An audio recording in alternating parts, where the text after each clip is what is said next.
Hi friends, எல்லோரும் எப்படி இருக்கீங்க? நல்லா இருப்பீங்கன்னு நினைக்கிறேன். நானும் நல்லா இருக்கிறேன் ஃப்ரெண்ட்ஸ். நான் மக்கள் மன்னனோட சேனலோட ஓனர் தான் ஃப்ரெண்ட்ஸ். நான் இவ்வளோ நாளாக சொல்லாமல் இருந்ததுக்கு சாரி ஃப்ரெண்ட்ஸ், எல்லோரும் என்னை மன்னிச்சிடுங்க. நான் இப்போ ஏன் பேச வந்திருக்கேன்னா, இப்போ ஒரு முக்கியமான விஷயம் ஃப்ரெண்ட்ஸ். அது எவ்வளோ சந்தோஷமாக இருக்குதுன்னு தெரியுமா? நம்ம தலைவர் தாவேகா தலைவர் விஜய் அவர்கள் நம்ம தளபதி சென்னையில், அது எங்கள் தொகுதிக்கு பக்கத்து தொகுதியில் தான் அவர் நிற்கிறாரு ஃப்ரெண்ட்ஸ். பெரம்பூர் தொகுதியில் அவர் நிற்கிறாரு. எங்கள் தொகுதிக்கு பக்கத்து தொகுதி. கண்டிப்பாக இப்போ வர சனிக்கிழமை நம்ம தலைவர் பெரம்பூர் வராரு. எங்கள் வீட்டிலருந்து அங்கே நான் அந்த இடத்துக்கு போனால் 2 கிலோமீட்டர் தூரம் தான் ஃப்ரெண்ட்ஸ். எனக்கு ஒரே பயங்கரமாக ஒரு ஆர்வமாக இருக்குது ஃப்ரெண்ட்ஸ், போய் பார்க்கணும் அப்படின்னு சொல்லிட்டு.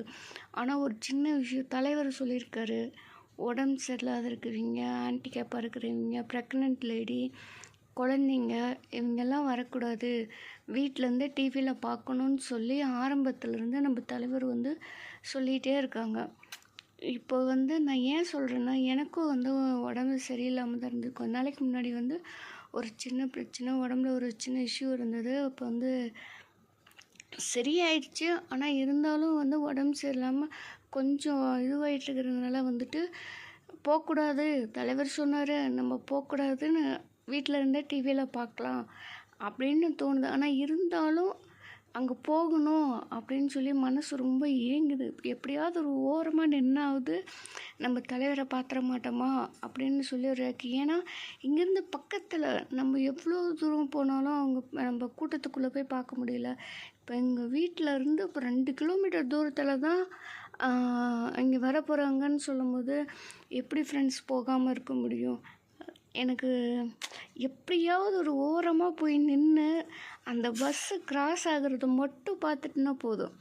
உள்ளே போயிட்டு நம்ம அந்த க்ரௌடுக்குள்ளெல்லாம் உள்ளே போக வேண்டாம். ஏன்னா தலைவர் சொல்லியிருக்காரு, இந்த மாதிரி இருக்கிறவங்க வர வேணாம், தயவு செஞ்சு வீட்டிலேருந்து பாருங்கள் அப்படின்னு நம்ம தலைவர் சொல்லியிருக்காரு. அவர் வார்த்தைக்கு கட்டுப்பட்டு வீட்டிலேருந்து தான் நான் பார்க்கணுன்னு நினச்சேன்.